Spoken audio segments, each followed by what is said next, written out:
Pevačica Sandra Afrika, koja bi, ukoliko sud prihvati predlog branioca Zorana Marjanovića, mogla da bude pozvana da svedoči o ubistvu Jelene Marjanović, pre mjesec dana je otkrila da je sa Marjanovićima bila izuzetno bliska.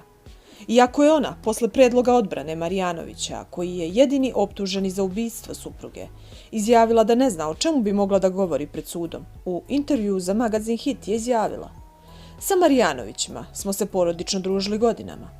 Išli smo i na zajednička letovanja. Baš smo lepo funkcionisali.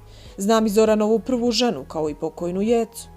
Sandra Afrika je za Hit opisala i odnos Jelene i Zorana, zbog čega je advokat Veljko Delibašić predložio njeno saslušanje.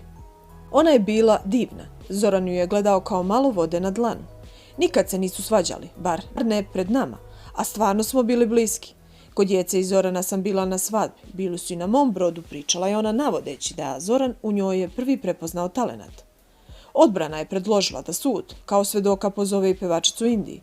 "Poznavala sam Jecu i Zorana godinama. Imali su dobar brak, retko viđen na estradi. Ovo je par koji nema polemike da je suprug to uradio," rekla je Indi ranije, gostujući u emisiji na Pinku. Na istoj televiziji nagovestila je da ipak ima saznanja o onome što se dogodilo pokojnoj pevačici. "Ne želim da budem deo toga.